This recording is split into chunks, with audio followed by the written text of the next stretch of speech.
तो बच्चों अब हम स्टार्ट कर रहे हैं ऑप्टिकल इंस्ट्रूमेंट का सेक्शन, है ना। तो ये ऑप्टिकल इंस्ट्रूमेंट बड़े इंपॉर्टेंट होते हैं, इनसे बहुत सवाल भी पूछे जाते हैं, ठीक है। तो इसमें पढ़ना क्या है वो मैं आपको बता देता हूँ। जैसे आपका ये ऑप्टिकल इंस्ट्रूमेंट है, तो यहाँ पर हम दो तरीके के ऑप्टिकल इंस्ट्रूमेंट पढ़ेंगे। पहला है आपका माइक्रोस्कोप। माइक्रोस्कोप्स माइक्रोस्कोप में आपके दो माइक्रोस्कोप पढ़ना है हमें। एक है सिंपल माइक्रोस्कोप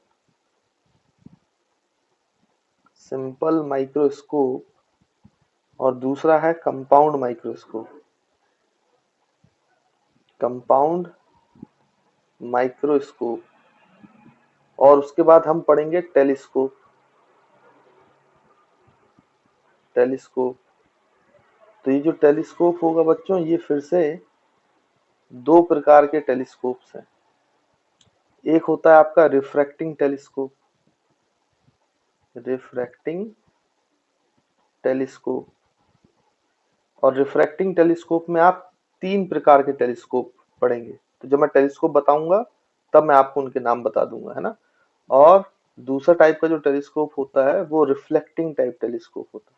तो आप समझ पा रहे होंगे कि ऐसे टेलीस्कोप जिसमें रिफ्रैक्शन का फिनोमेना होगा वो रिफ्रैक्टिंग टेलीस्कोप है, और ऐसे टेलीस्कोप जिनमें बच्चों क्या होगा, रिफ्लेक्शन का फिनोमेना होगा, वो रिफ्लेक्टिंग टेलीस्कोप होंगे, है ना।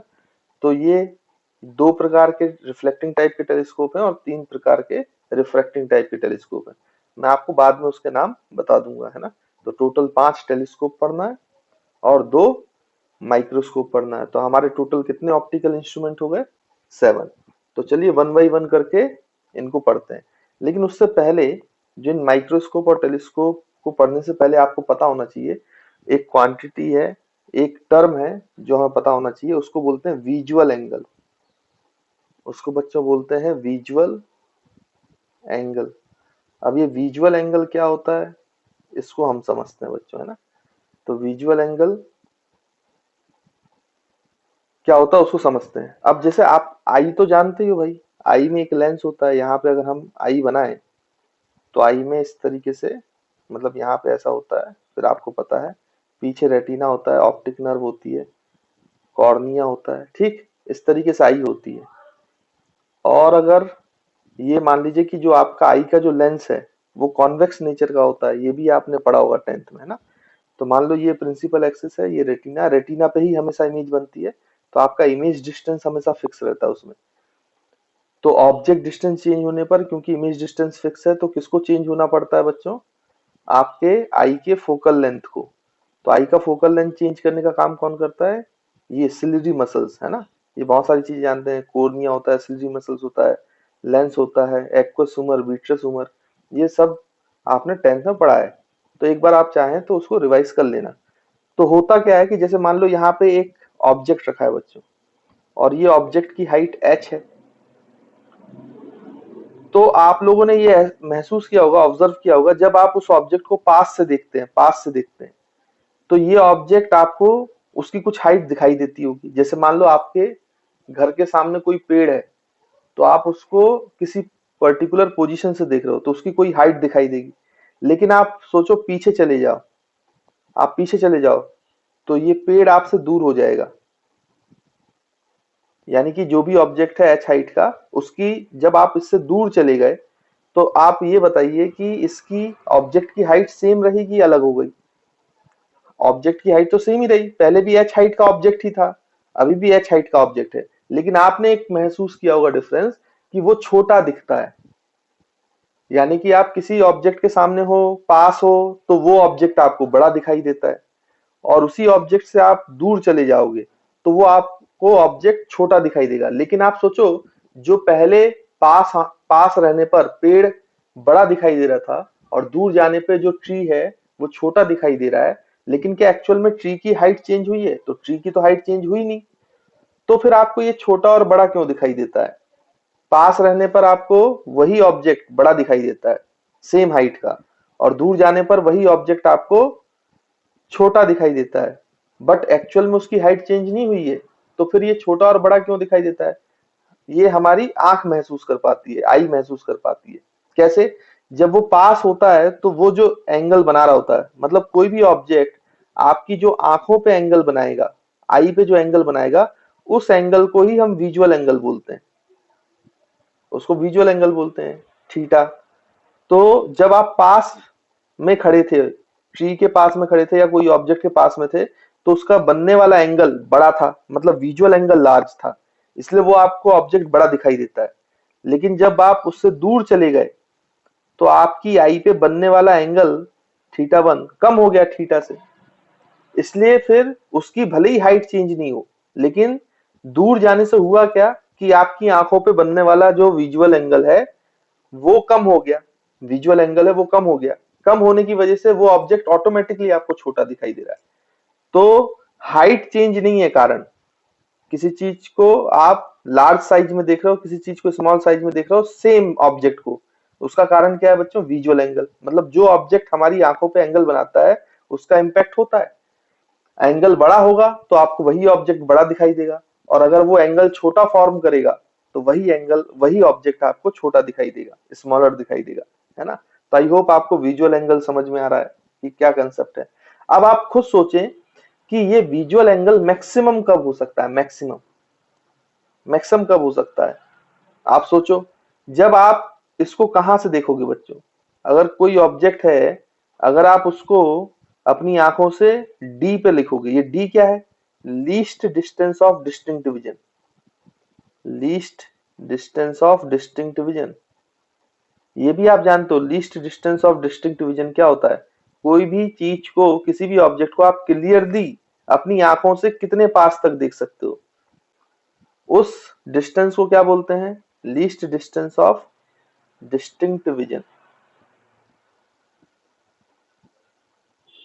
है ना बच्चों?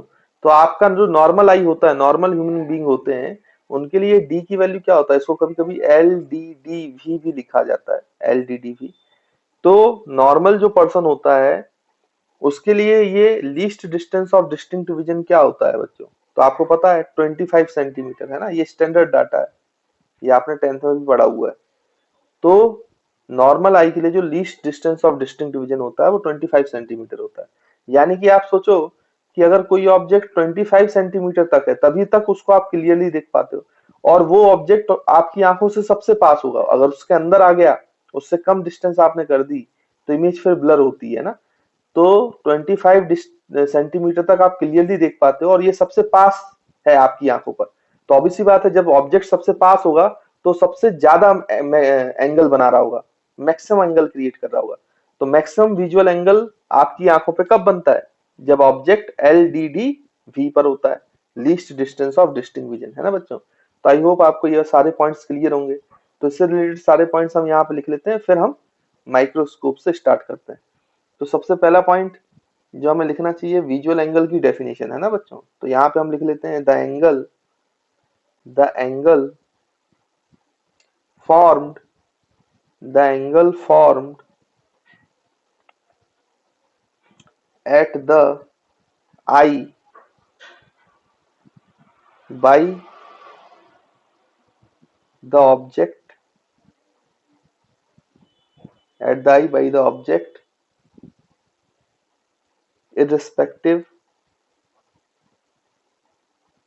irrespective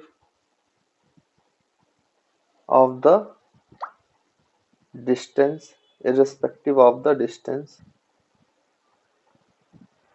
is called as visual angle. उसी को आप विजुअल एंगल बोलते हो, है ना? डिस्टेंस से फर्क नहीं पड़ता, जिस भी डिस्टेंस पे वो जो एंगल बना रहा होगा वही आपका एंगल विजुअल एंगल कहलाएगा, ठीक? फिर सेकंड पॉइंट इसमें हमें लिखना चाहिए कि अगर विजुअल एंगल बड़ा है, ज्यादा बन रहा है, तो ऑब्जेक्ट आपको लार्जर दिखाई देगा, अगर छोटा बन रहा है तो ऑब्जेक्ट आपको स्मॉलर दिखाई देगा। तो यहाँ पे वो भी लिख लेते हैं, if visual angle is more is more than object size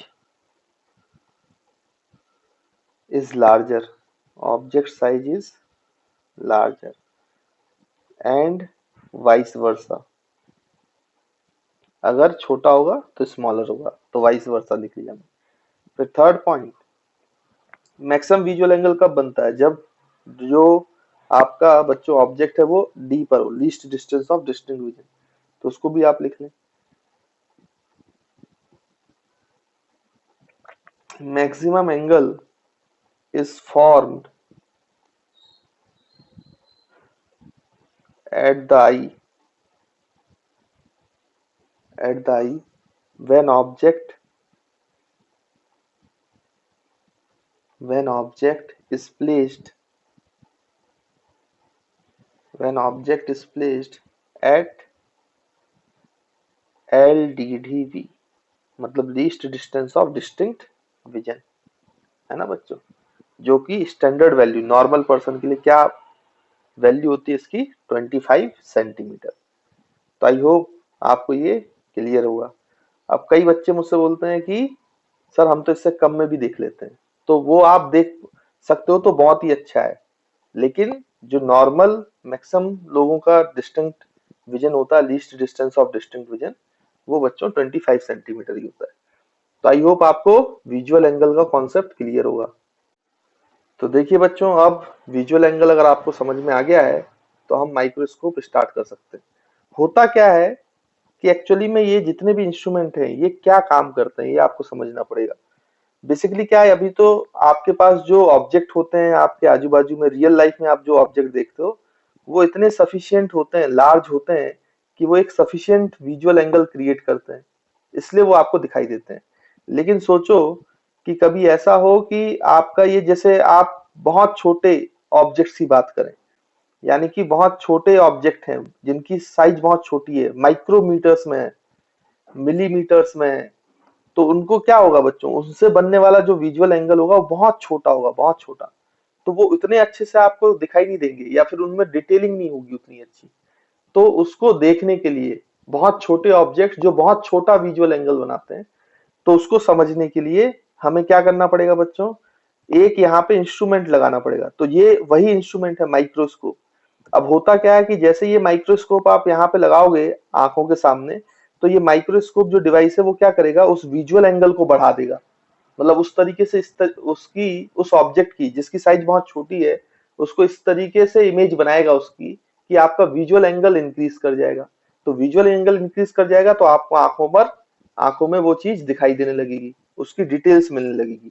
तो माइक्रोस्कोप यही काम करता है कि बहुत स्मॉल टाइनी ऑब्जेक्ट्स जो होते हैं उनका विजुअल एंगल बढ़ा देता है, तो आपको वही चीज अच्छे से क्लैरिटी के साथ दिखने लगती है। तो इसमें सबसे पहला जो माइक्रोस्कोप है उसका स्टार्ट करते हैं बच्चों। तो अब आप हेडिंग डालें सिंपल माइक्रोस्कोप, सिंपल माइक्रोस्कोप। अच्छा, सिंपल माइक्रोस्कोप है वो बेसिकली यूज करते हैं, जैसे कि ये मैग्नीफाइंग लेंस है, मैग्नीफाइंग लेंस को ही सिंपल माइक्रोस्कोप बोलते हैं, जो आप लोगों ने देखा हुआ होगा, है ना, मैग्नीफाइंग लेंस। तो उसमें होता क्या है कि जो बहुत छोटे अक्षर में लिखे रहते हैं किताबों में, उनको पढ़ने के लिए उसको क्या करते हैं बच्चों, यूज में लिया जाता है। तो ये बहुत छोटे ऑब्जेक्ट्स को नहीं दिखा पाएगा, उसके लिए कंपाउंड माइक्रोस्कोप का यूज करना पड़ेगा।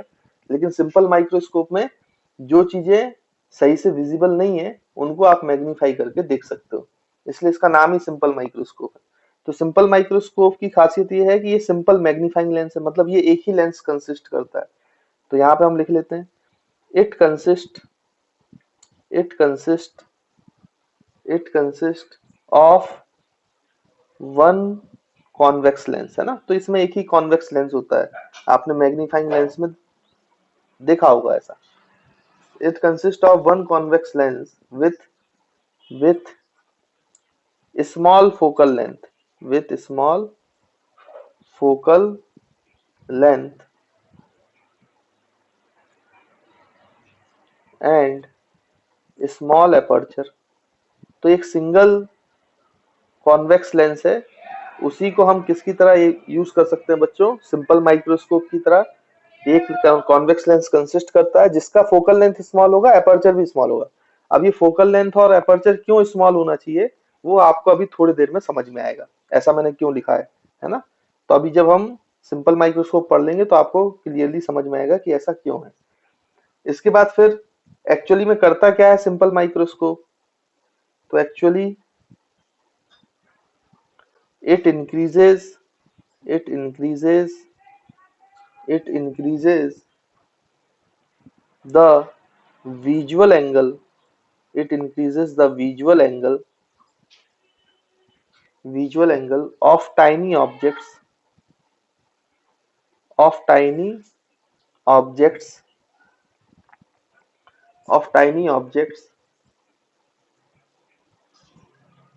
so that so that we can see so that we can see it properly we can see it properly। ठीक है बच्चों। तो ये विजुअल एंगल को इंक्रीज कर देता है जो टाइनी ऑब्जेक्ट्स होते हैं, ताकि हम उनको क्लियरली देख पाए, प्रॉपरली देख पाए। नहीं तो ऐसे तो देख ही नहीं पाएंगे फिर, है ना। तो अब ये सिंपल माइक्रोस्कोप है, इसका रे डायग्राम बना लेते हैं। रे diagram is very very important, है ना बच्चों। तो यहाँ पर देखिए इस तरीके से, ये आपका सिंगल लेंस होता है इस तरीके से। तो ये आपका सिंगल लेंस हो गया बच्चों, ऐसे। और इसकी ये क्या हो गई बच्चों, सिंपल मैग्नीफाइंग ग्लास है। ये इसका प्रिंसिपल एक्सिस हो गया। अब आप ध्यान से देखें तो ये जो इसका ये ऑप्टिकल सेंटर ओ मान लेते हैं हम, इसका फोकस भी होगा। तो यहाँ पर बच्चों एफ, और यहाँ पे 2f, यहाँ पे f, यहाँ पे 2f, है ना।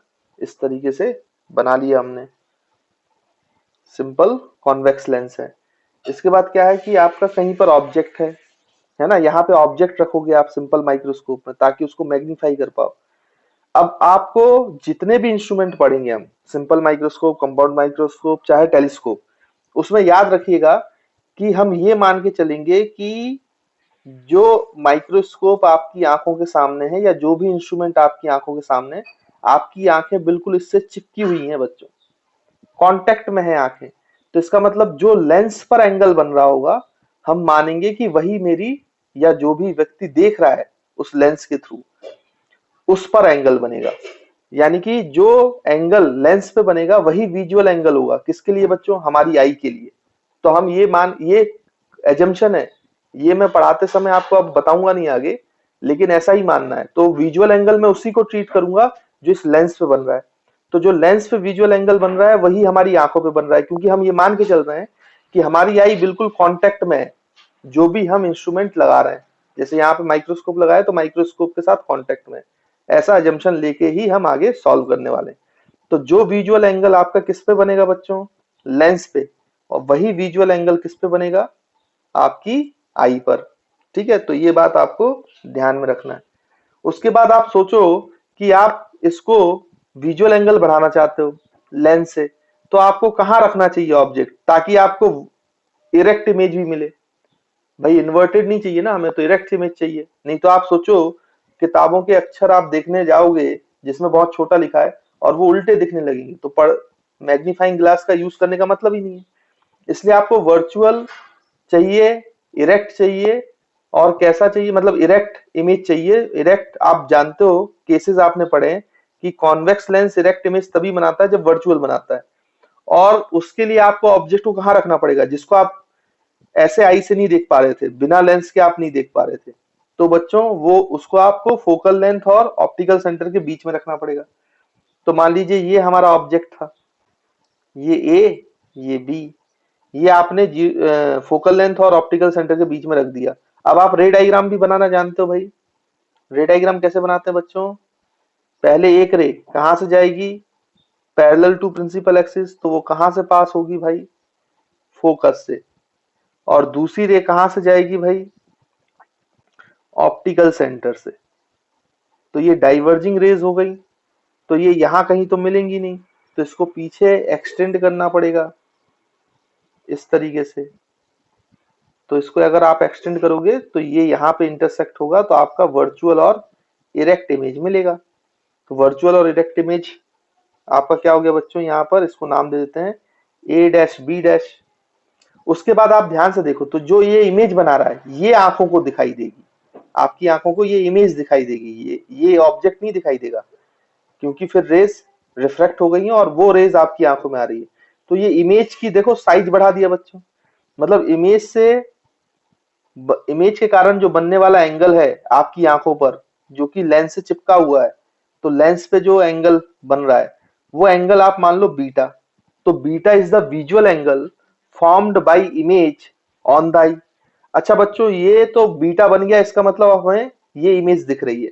लेकिन जब हमने लेंस नहीं लगाया था, लेंस नहीं लगाया था, मतलब हमारी सिर्फ यहाँ पर आई थी, इस तरीके से हमने यहाँ पे लेंस नहीं लगाया था बच्चों, तब ये ऑब्जेक्ट का मैक्सिमम एंगल कितना मिल रहा था? जब आप इसको डी पे रखते थे, डी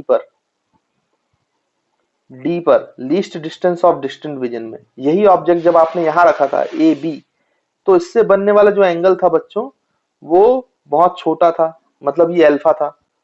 अगर आप इससे कंपेयर करना चाहते हो तो ऐसा मानो कि अगर ये इमेज कहाँ बनी हो बच्चों, कहीं भी बन सकती है ना, इमेज की दूरी तो कुछ भी हो सकती है। तो हमने इस तरीके से ऑब्जेक्ट को सेट किया है कि इमेज हमारी कहाँ बने, least distance of distinct vision, तभी तो हमें मैक्सिमम एंगल मिलेगा इमेज का, जो कि क्या होगा बच्चों, यहाँ पर beta.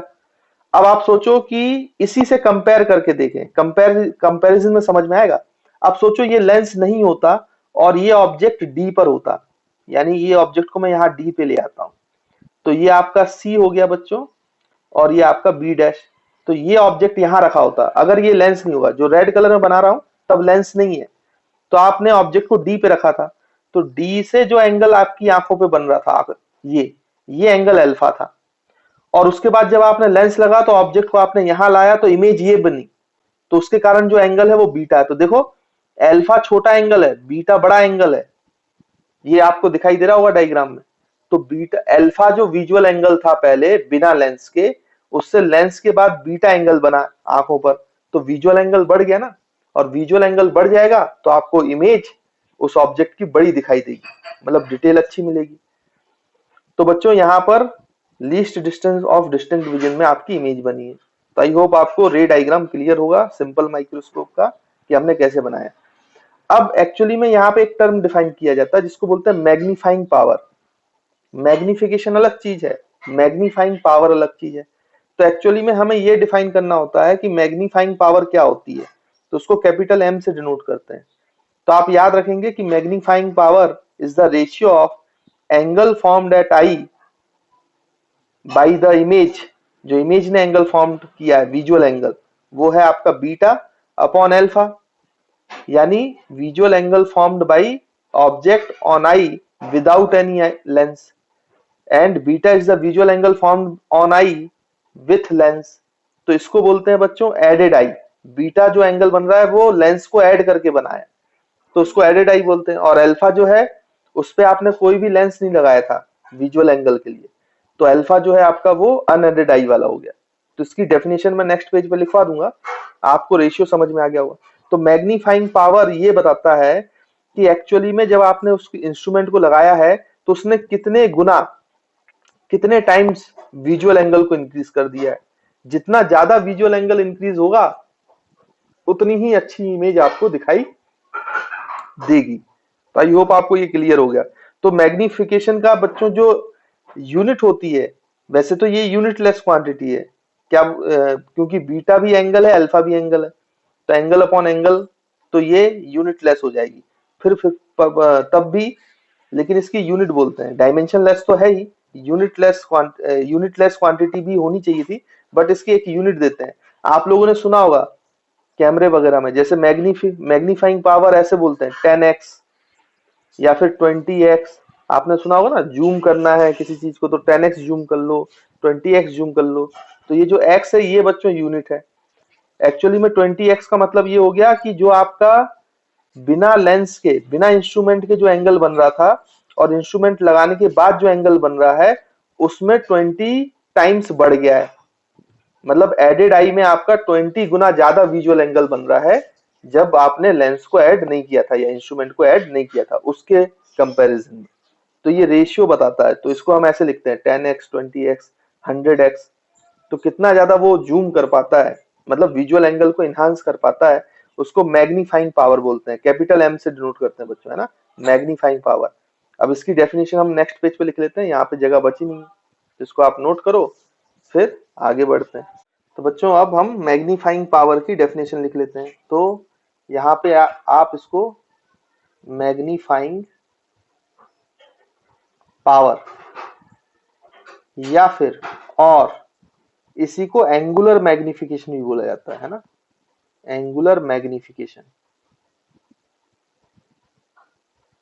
Angular magnification.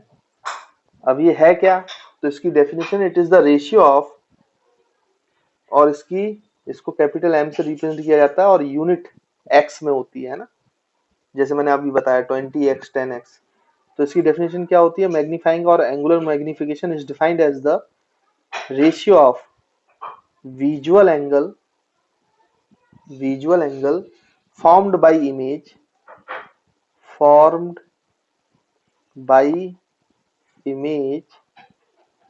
formed by image at the eye। अच्छा, इसको आप ऐसे भी बोल सकते हो, एडेड आई, जो विजुअल एंगल एडेड आई पे बन रहा है।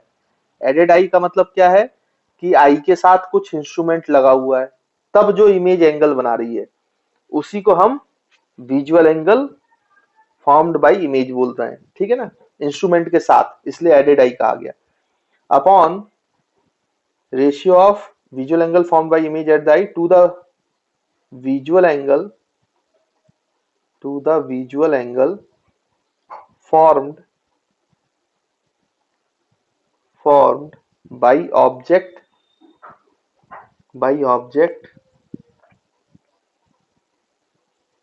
at eye when it is placed at LDDV। यानी कि आपको नीचे वो विजुअल एंगल लेना है जो आई पे बना रहा है जब वो प्लेस किया गया था, कहां पर, LDDV। क्योंकि आप खुद सोचो, ऑब्जेक्ट मैक्सिमम विजुअल एंगल तो तभी बना सकता है जब वो LDDV पर हो। अब वो मैक्सिमम एंगल पे ही नहीं दिख पा रहा है ऑब्जेक्ट, तभी तो आपको इंस्ट्रूमेंट की जरूरत पड़ी। अगर वहीं पे आपको नॉर्मल डिटेलिंग मिल जाती ऑब्जेक्ट की जब आप LDDV से देखते, तो फिर इसकी जरूरत ही क्या थी। तब भी आपको क्लियरली नहीं दिखाई दे रहा है ना, जब LDDV पर बन रहा है, जो विजुअल एंगल बन रहा है उस पर भी क्लियर नहीं दिखाई दे रहा है, तभी तो आपने इंस्ट्रूमेंट लगाया है और उसको और इनहेंस कर रहे हो विजुअल एंगल को, है ना। तो ये बिना इंस्ट्रूमेंट के एंगल है, मतलब जो अल्फा मैंने आपको बताया था, तो इसको अनएडेड आई बोलते हैं। मतलब ये एंगल, विजुअल एंगल LDDV पर तब है जब आपने आई पर कोई भी इंस्ट्रूमेंट ऐड नहीं किया है, तो अनएडेड आई। और ऊपर वो विजुअल एंगल है इमेज की जब आपने इंस्ट्रूमेंट ऐड करके देख रहे हो, तो एडेड आई। तो यहाँ पर आप इसको ऐसे भी लिख सकते हो, capital M is equals to, it is the ratio of beta, क्योंकि ये पूरी चीज बीटा है, जो बीटा से हम रिप्रेजेंट कर रहे हैं, visual angle formed by the image, upon alpha. Alpha is the visual angle formed by object when it is at LDDV। तो this is the formula for magnifying power, angular magnification. और यही हमारा निकालना purpose है किसी भी instrument के लिए, क्योंकि ये जितना ज्यादा होगा, जितना अच्छा होगा, उतनी ही अच्छे से आप छोटे चीजों को, टाइनी ऑब्जेक्ट्स को देख पाओगे, है ना बच्चों। तो चलिए, अब ये कैसे निकालेंगे बीटा अपॉन अल्फा, वो हम देखते हैं। अच्छा, मैं आपको एक बात और बता दूं, क्योंकि हम रे ऑप्टिक्स पढ़ रहे हैं और रे ऑप्टिक्स में आपको ये पता ही है कि एक एजम्पशन हमेशा मान के चल रहे हैं हम, कि जो हमारी रेज है बच्चों, वो कैसी हैं, रेज आर पैरेक्सियल। क्योंकि सोचो, ये बहुत छोटे इंस्ट्रूमेंट को देखने के लिए हम यूज कर रहे हैं, छोटे ऑब्जेक्ट के लिए। तो जो बहुत छोटा ऑब्जेक्ट होगा, तो वो ऑब्वियस सी बात है विजुअल एंगल बहुत छोटा बना रहा होगा, तो angles are very very small. तो अगर एंगल्स बहुत स्मॉल हैं तो वो रेस कैसी होंगी बच्चों, पैरेक्सियल। या रेस पैरेक्सियल है तो आपका जो एंगल्स हैं जो फॉर्म हो रहे हैं वो कैसे होंगे, वेरी वेरी स्मॉल। तो हमेशा याद रखेंगे, ये एजम्पशन तो चलेगा ही कि रेज आर पैरेक्सियल, सारे इंस्ट्रूमेंट में चलेगा ये, रेज आर पैरेक्सियल, ठीक है, तो ही आपके आंसर्स मिलेंगे। तो चलिए, अब हम आगे बढ़ते हैं और उसको सॉल्व करते हैं मैथमेटिकली, कि ये m की वैल्यू मैथमेटिकली क्या है, कैसे हमें मैग्नीफाइंग पावर मिलेगी, एंगुलर मैग्निफिकेशन मिलेगा, और उसका क्या वैल्यू होगा और किन चीजों पे डिपेंड करता है वो। तो जल्दी से यहाँ पे देखें, तो उसके लिए हमें फिर से डायग्राम देखना पड़ेगा। तो मैं जल्दी से आपको एक बार डायग्राम दिखा देता हूँ, फिर यहाँ पे वापस आ जाएंगे। देखिए, तो बच्चों इस डायग्राम में अगर आप देखें, तो यहाँ पे हमें बीटा निकालना है और अल्फा निकालना है। तो देखो, आप एक काम कर सकते हो, ये वाला ट्राइंगल देखो, A dash B dash O, या ये मत देखो, ये आप देखो ए बी ओ, ए बी ओ, ये ट्राइंगल देख रहे हो आप, ए बी ओ, है ना, ये दिख रहा होगा आपको। तो ये ए बी ओ में ये राइट एंगल ट्राइंगल है और ये एंगल बीटा है। तो टेन बीटा आप लिख सकते हो क्या, टेन बीटा क्या लिख सकते हो बच्चों, A B perpendicular upon base, मतलब A B upon O B, A B upon O B. और आप ये रेड कलर वाला ट्राइंगल देखो, C B dash O, C B dash O, C B dash O. तो इसमें आप अल्फा निकाल सकते हो, तो यहां से टेन अल्फा क्या लिखोगे बच्चों, C B dash upon B dash O, C B dash upon B dash O, है ना। तो हम यहाँ पे दो ट्राइंगल ले रहे हैं, एक एबीओ, एबीओ में टेन बीटा लिखा जाएगा कितना बच्चों, A B upon O B. और दूसरा जो ट्राइंगल है वो ये रेड कलर वाला लेंगे, O C B dash, O C B dash, तो इसमें लिखेंगे C B dash upon O B. लेकिन आप ध्यान रखना, ये सी बी डैश तो ऑब्जेक्ट ही था ना, जब हम इसको डी पे लेके आए थे बिना लेंस के। तो C B dash A B dash के बराबर है, देखो यहां से मैंने पैरेलल लाइन खींची थी। तो सी बी डैश जो है वो ए बी के बराबर है, हाइट के बराबर है। तो इसको चलिए अब नेक्स्ट पेज पे लिखता हूं। आप लोग कॉपी में डायग्राम बनाया होगा तो उसमें आप देख लो, देखिए।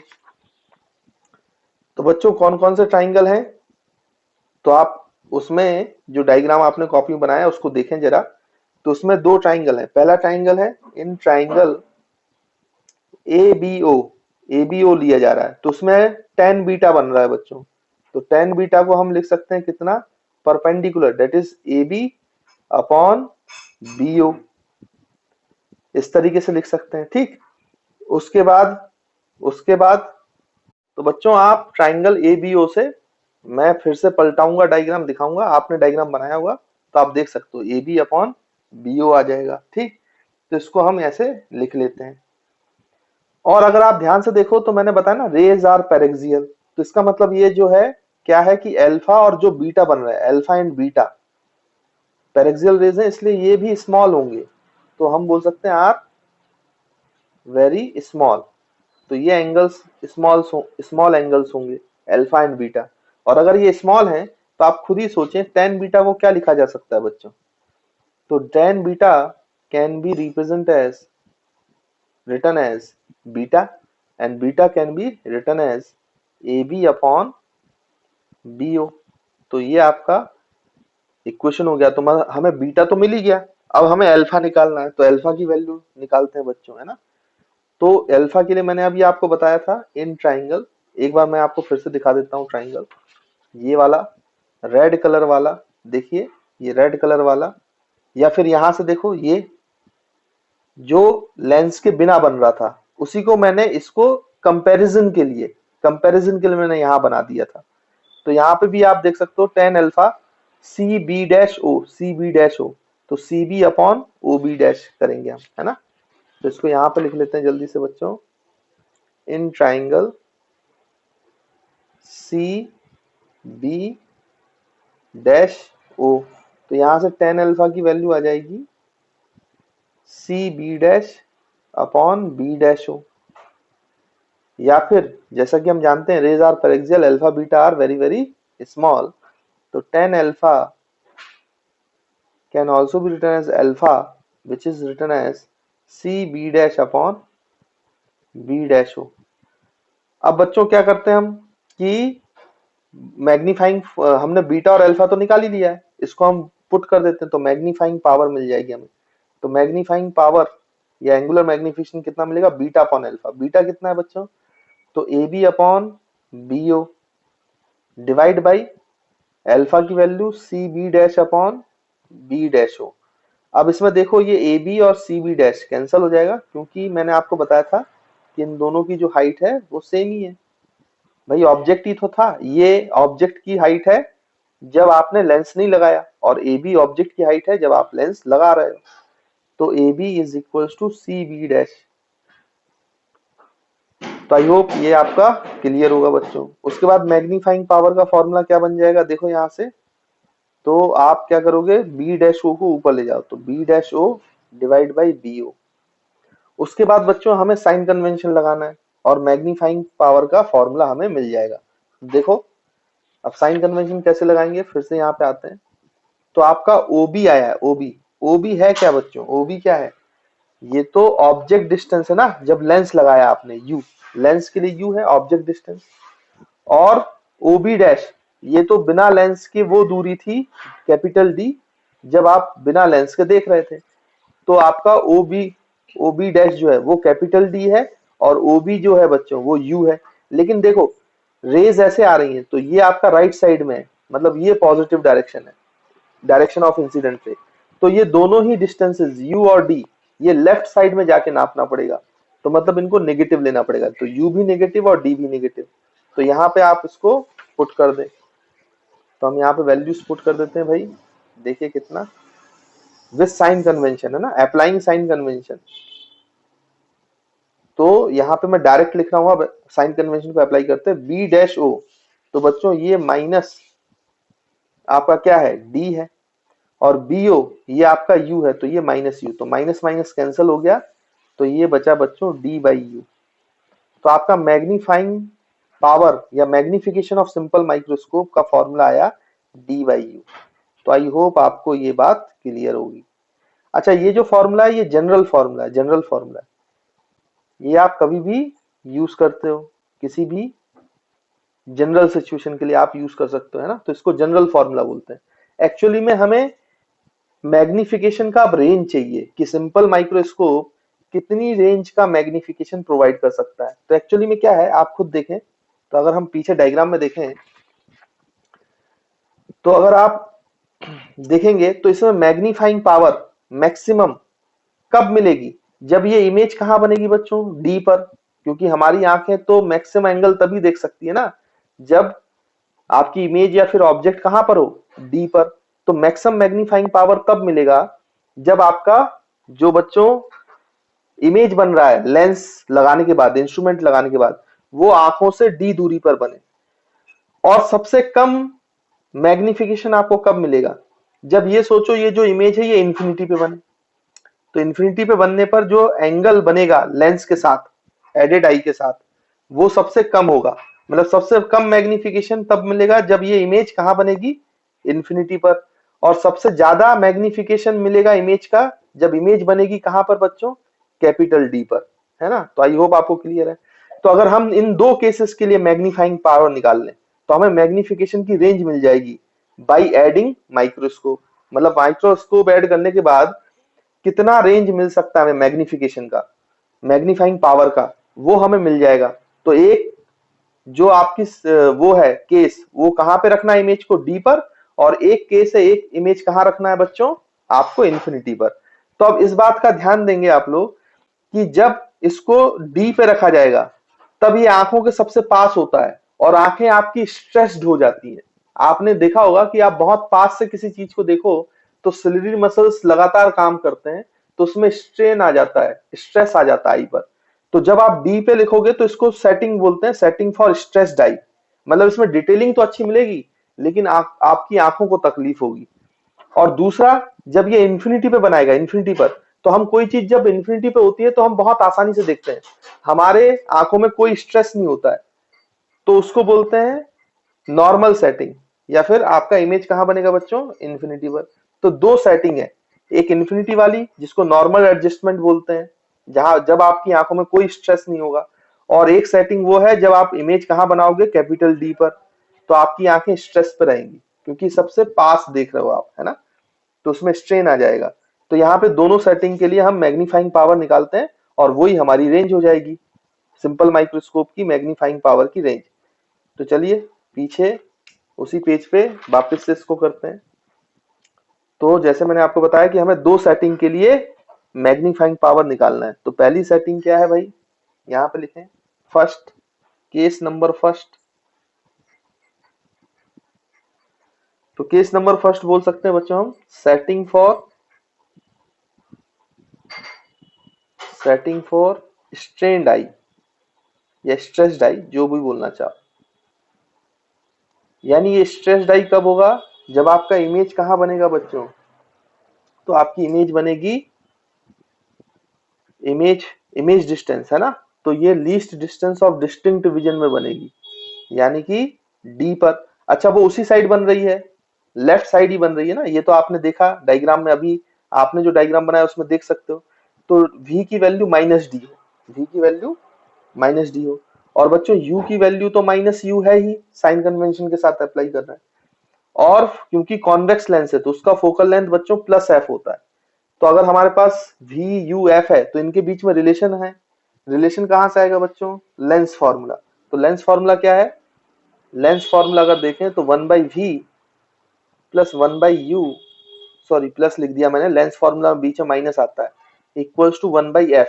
तो यहाँ पे सारी वैल्यूज पुट कर दो तो ये हो जाएगा -1/d, क्योंकि v की वैल्यू माइनस डी है और u की वैल्यू माइनस यू है, तो प्लस 1/u हो जाएगा, साइन कन्वेंशन अप्लाई कर रहे हो, और ये प्लस f है तो ये f ही रहेगा। अच्छा बच्चों, हमें अगर मैग्नीफाइंग पावर चाहिए तो हमें किसकी वैल्यू निकालनी है? d/u। अब इस सेटिंग के लिए निकालनी तो d/u ही है, तो इस सेटिंग के लिए मैग्नीफाइंग पावर आ जाएगा। तो हमें d/u दिख नहीं रहा है अभी, तो हम एक काम करते हैं, इस पूरी इक्वेशन से d को मल्टीप्लाई कर दो। तो पूरी इक्वेशन को जब आप d से मल्टीप्लाई करोगे तो ऊपर d आ जाएगा, तो d/u दिख जाएगा आपको। तो मैं क्या करता हूं, multiply this equation, whole equation by capital D। आप इस पूरी इक्वेशन को कैपिटल डी से मल्टीप्लाई कर दो तो देखो यहाँ पे क्या बचेगा, डी अपॉन डी, तो ये -1 प्लस ये बचेगा डी अपॉन यू, तो यहाँ पे बचेगा equals to D upon F. तो देखो बच्चों, डी अपॉन यू ही तो आपका क्या है, मैग्नीफाइंग पावर। तो यहां से देखो इसको ऐसे भी लिख सकते हो, D upon U is equals to 1 उधर चला जाएगा बच्चों, है ना, तो ये हो जाएगा 1 प्लस डी अपॉन एफ, ऐसे लिख सकते हो। 1 को उधर ले जाओगे तो प्लस में आ जाएगा, और यही तो मैग्नीफाइंग पावर। लेकिन ये मैग्नीफाइंग पावर किसके लिए बच्चों? ये जनरल फॉर्मूला था, ये है LDDV के लिए, जब आपका स्ट्रेन्ड आई का सेटिंग है। ये आपकी फाइनल इमेज लेंस पर कहां बन रही है, least distance of distinct vision, तब ये मैग्निफिकेशन है। कितना आया ये magnification? 1 plus D by F, तो 1 प्लस डी बाई एफ। तो देखो ये हमने मैग्नीफाइंग पावर निकाल ली for strained eye, stressed eye, है ना, और यही मैक्सिमम है, यही आपका मैक्सिमम मैग्निफिकेशन है, मैक्सिमम मैग्नीफाइंग पावर। क्योंकि इससे आप पास लेके आओगे तो मैग्नीफाइंग पावर आपकी बढ़ेगी, लेकिन आपको दिखाई नहीं देगा, क्योंकि सबसे क्लियरली आप कहां पे देख सकते हो, चाहे आप लेंस लगाओ चाहे नहीं लगाओ, वो डी पे ही देख पाओगे आप, है ना। फिर दूसरा जो केस है, दूसरी जो सेटिंग है, उसको हम क्या लिखेंगे बच्चों? केस नंबर 2, रिलैक्स्ड आई। आपकी आंखें रिलैक्स्ड हो जाती है ना उस समय, जब आप इन्फिनिटी पे देखते हो तो सिलेरी मसल्स पे स्ट्रेस नहीं होता है ना, तो हम इसको लिखेंगे setting for relaxed eye, relaxed eye, या इसी को बच्चों नॉर्मल एडजस्टमेंट भी कहा जाता है, नॉर्मल एडजस्टमेंट, है ना, याद रखेंगे, नॉर्मल एडजस्टमेंट भी कहा जाता है। तो खैर हम निकालते हैं, तो यहाँ पर अब v जो है बच्चों वो क्या हो जाएगा, माइनस इन्फिनिटी, अब वहां पे इन्फिनिटी पे बनेगा, तभी सबसे कम आपको मैग्नीफाइंग पावर मिलेगा। उसके बाद फिर यहाँ पर u जो है बच्चों वो तो माइनस यू ही होगा, और यहाँ पर f है वो प्लस f ही रहेगा, ठीक। तो यहाँ पे हम क्या करेंगे कि बच्चों, अब एक बात आप देखें कि इसमें आपको फॉर्मूले में रखेंगे, इस वाले फॉर्मूले में डायरेक्ट रख रहा हूँ, है ना, अब पहले लेंस फॉर्मूला नहीं लिख रहा हूँ मैं, लेंस फॉर्मूले में डायरेक्ट वैल्यूज लिख रहा हूँ। तो 1/v होता है तो 1 बाई माइनस इन्फिनिटी, फिर माइनस माइनस बच्चों यहाँ पे प्लस हो जाएगा, तो 1/u is equals to 1/f। तो यहाँ से बच्चों कितना जाएगा, ये तो जीरो हो गया, तो इसको लिखने की जरूरत है ही नहीं, ये तो जीरो हो गया, तो ये आया 1/u इक्वल्स टू 1/f। अब देखो बच्चों, इस पूरी इक्वेशन में मल्टीप्लाइड बाई डी कर दो, क्योंकि हमें डी बाई यू बनाना है, जनरल फॉर्मूला तो वही है, लेकिन इस केस के लिए कर रहे हैं तो डी बाई यू क्या हो जाएगा, आपका मैग्नीफाइंग पावर फॉर रिलैक्स्ड आई। तो यहाँ पर d से मल्टीप्लाई करोगे तो ये आ जाएगा d by U is equals to 1/f, और ये d बाई यू क्या है बच्चों, magnifying power when image is formed at infinity, मतलब सेटिंग फॉर रिलैक्स्ड आई और नॉर्मल एडजस्टमेंट। तो इसको यहाँ पे इंफिनिटी साइन से लिख रहा हूँ। तो यहाँ पर बच्चों इसकी वैल्यू क्या आई, 1d/f, सॉरी ये d से मल्टीप्लाई हो गया था ना, तो ये d/f होगा, d/f, तो d/f। तो ये आपका मिनिमम है बच्चों, मिनिमम मैग्निफिकेशन है, ये मिनिमम मैग्निफिकेशन है ना। तो आई होप आपको समझ में आ रहा होगा, ये मिनिमम मैग्निफिकेशन, ये मैक्सिमम मैग्निफिकेशन।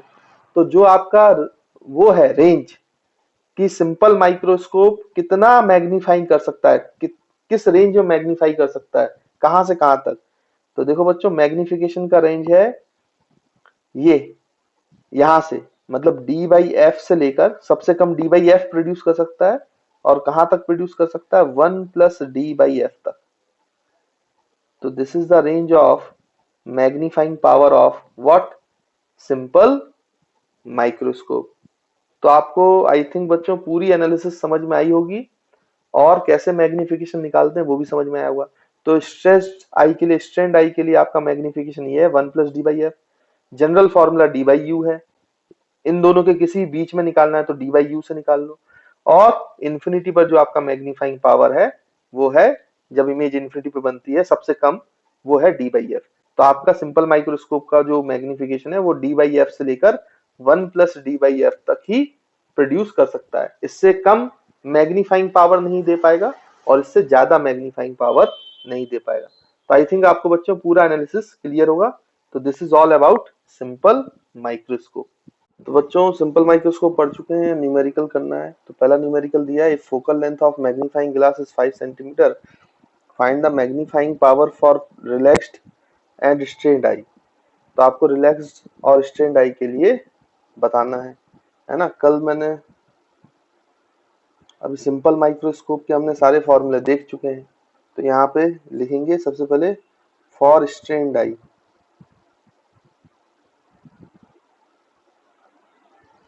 तो स्ट्रेन्ड आई के लिए आपका जो मैग्नीफाइंग पावर है, इसको हम ऐसा भी बोल सकते हैं ना, आपकी आई पे स्ट्रेन कब आएगा, स्ट्रेस कब आएगा, जब आपका ऑब्जेक्ट इमेज जो है वो कहाँ बनता है बच्चों, LDDV पर। तो उसका हमने फॉर्मूला डिराइव किया था। तो उसका फॉर्मूला आया था बच्चों D/F + 1। तो यहाँ पे D क्या है, D तो least distance of distinct division है, तो उसकी वैल्यू तो हमेशा 25 सेंटीमीटर होती है नॉर्मल पर्सन के लिए। और जो F है फोकल लेंथ है, फोकल लेंथ आपको दिया 5 सेंटीमीटर। अब इसमें जब फॉर्मूले में आपको वैल्यूज रखना है तो आपको कोई भी साइन कन्वेंशन लगाने की जरूरत नहीं है बच्चों। क्यों साइन कन्वेंशन क्यों नहीं लगाना है, क्योंकि याद करो जब हम फॉर्मूला डिराइव कर रहे थे ये वाला, तब हम ऑलरेडी साइन कन्वेंशन यूज कर चुके हैं। तो जब आप इसमें निकालोगे, क्वेश्चन में आप आंसर निकालोगे, तो आपको साइन कन्वेंशन की कोई जरूरत नहीं है, आपको डायरेक्टली वैल्यूज पुट करनी है। क्योंकि हमने लेंस फॉर्मूला निकालते समय एक बार साइन कन्वेंशन यूज किया था, फिर हम जब न्यूमेरिकल्स करते थे तो उसमें से फिर से साइन कन्वेंशन लेते थे, तो एक पर्टिकुलर केस बन जाता था। इसमें भी हमने क्या किया, ऑप्टिकल इंस्ट्रूमेंट में एक ही केस है, उस केस को सॉल्व करने के लिए ऑलरेडी हम साइन कन्वेंशन एक बार फॉर्मूले में और एक बार उसको सॉल्व करते समय लगा चुके हैं, इसलिए अब न्यूमेरिकल्स में आपको साइन कन्वेंशन लगाने की जरूरत नहीं है। तो डी की वैल्यू हो गई 25 बाई एफ की वैल्यू है 5 सेंटीमीटर + 1। तो ये हो जाएगा, ये 5 से कैंसिल, तो 5, ये हो जाएगा बच्चों 6। उसके बाद फॉर रिलैक्स्ड आई या नॉर्मल एडजस्टमेंट जो आपको बोलना है, तो रिलैक्स्ड आई के लिए क्या हो जाएगा बच्चों, इसको हम, यानी इमेज आपकी कहाँ बनी है बच्चों, इन्फिनिटी पर, तो उसका फॉर्मूला होता है सिंपली D/F, यानी 25/5। तो उसका आंसर हो गया 5। तो आपको ये समझ में आ गया कि मैग्नीफाइंग पावर इस मैग्नीफाइंग ग्लास का कहाँ से कितनी, कहाँ से कहाँ तक मैग्नीफाई कर सकता है। तो पहले तो वो 5 टाइम्स मैग्नीफाई कर सकता है, और मैक्सिमम वो 6 टाइम मैग्नीफाई कर सकता है। ना 5 से कम मैग्नीफाई कर पाएगा, ना 6 से ज्यादा मैग्नीफाई करेगा। तो अगर रेंज भी आपसे पूछा हो तो रेंज भी आप बहुत इजीली बता सकते हो। मतलब इसी क्वेश्चन में अगर रेंज ऑफ मैग्निफिकेशन पूछता तो भी आपको यही दोनों निकालना है, और अगर कोई जनरल पूछता और उसमें ऑब्जेक्ट डिस्टेंस दे देता तो आप यहाँ पे U/F से निकाल लेते हैं ना बच्चों। बट याद रखेंगे कि साइन कन्वेंशन अप्लाई करने की जरूरत नहीं है ऑप्टिकल इंस्ट्रूमेंट्स का न्यूमेरिकल में। चाहो तो इस बात को नोट करके यहाँ पे लिख सकते हो। there is no need there is no need to use sign convention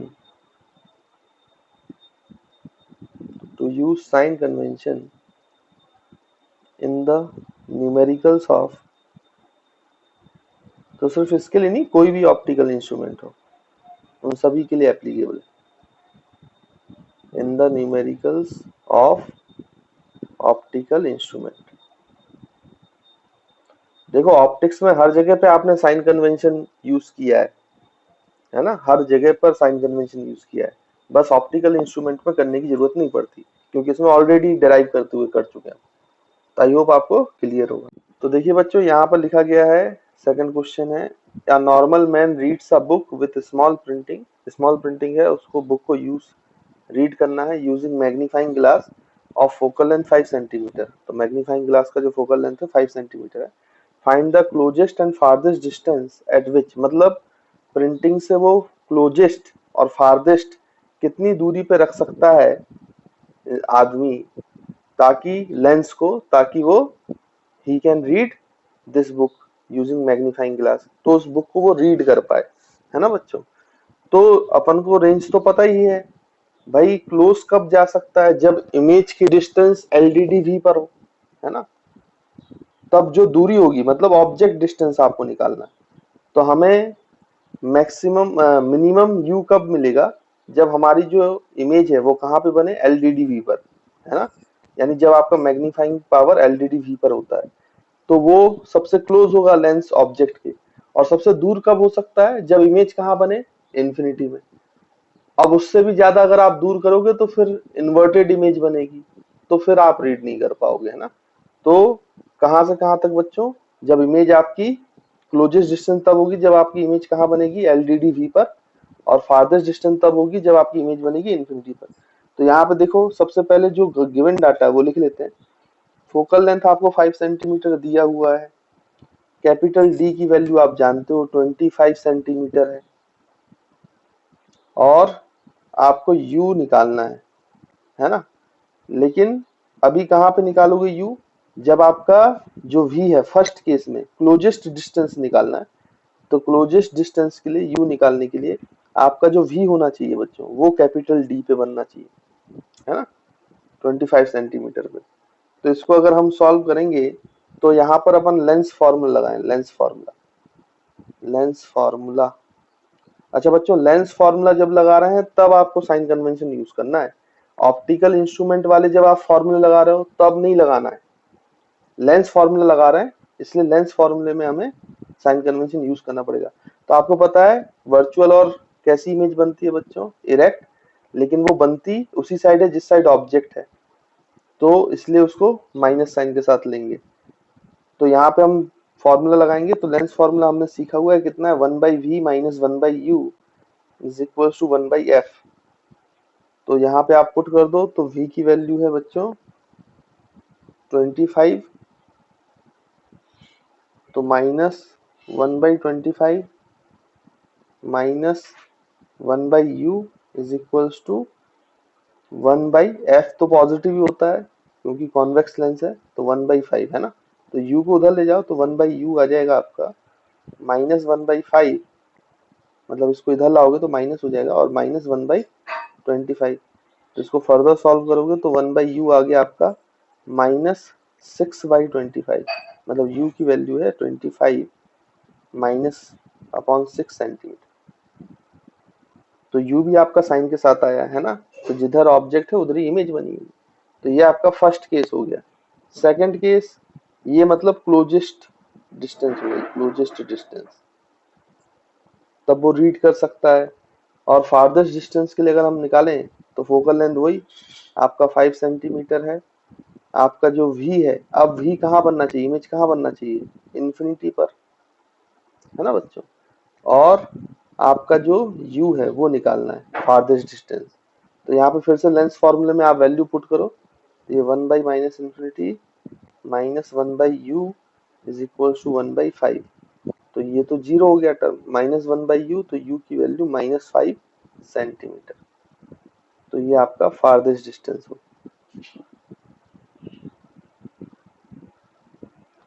तो आई होप आपको क्लियर होगा बच्चों। और सिंपल माइक्रोस्कोप से कैसे क्वेश्चंस आ सकते हैं, बड़े सिंपल सिंपल क्वेश्चंस आते हैं। तो आपको अगर फॉर्मूले अच्छे से याद हैं और वो आपने एनालिसिस अच्छे से की है तो बहुत इजीली सिंपल माइक्रोस्कोप के क्वेश्चन बन जाते हैं।